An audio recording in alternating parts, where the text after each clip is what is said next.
Good morning, ladies and gentlemen. I am so pleased to see you all today. Let me introduce myself. My name is Filsah Zulfakar as the speaker. And for today's topic, I'll bring it on what makes Korean culture so attractive for Indonesia. During this session, I have three parts of my presentation.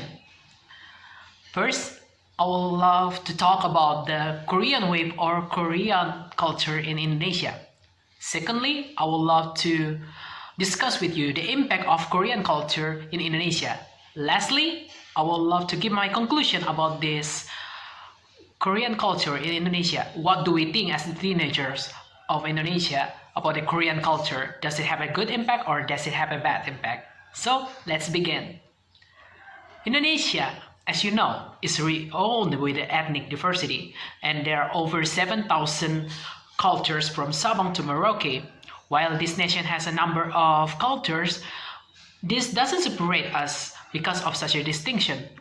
For the people of Indonesia, we still believe and still adopt the term of Bhinneka Tunggal Ika. Yes, it's the meaning of different but one.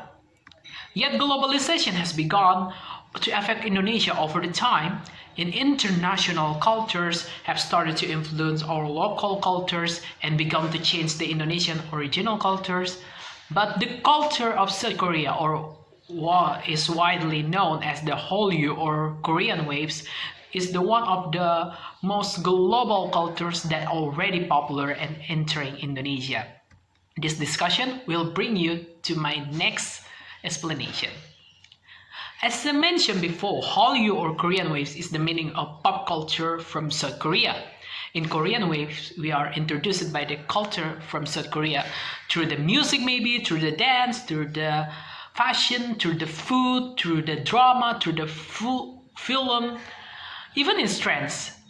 From all the cultures, the most influential cultures from Indonesia is the music called the K-pop music or the Korean pop. K-pop is the king of the entertainment industry in Asia. All the people in the whole world, even the Indonesian, knows about it. As you know, many of the K-pop has invaded the teenagers and the whole world, especially the students. The Korean cultures makes everyone crazy and being fanatic. They have a right to love whom, and they have a right to being a fan of whom, but in this situation we also find young people like or exaggerate their idols too much, so they have a both positive and negative, and this influence affect not only the young people but also Indonesia itself. And this leads directly to my next presentation.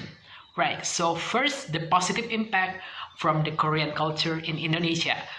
And it is uncommon for several known groups from South Korea to hold a concert in Indonesia, fan meeting and fangirls.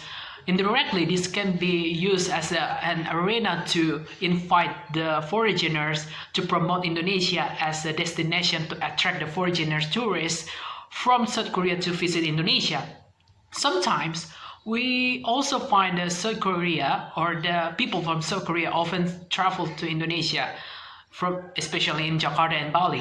So it will increase the stringent diplomatic relations between Indonesia and South Korea. Apart from the positive impacts, there are also negative impacts. The most visible one impact of Korean culture in Indonesia is there is a decrease in interest of the music of Indonesia itself, such as dangdut, because most of the people enjoy the music from South Korea country. The teenagers also got the impact like they don't want to go to school. They just to attend the concert, they start to love Korean language more than language of the country itself.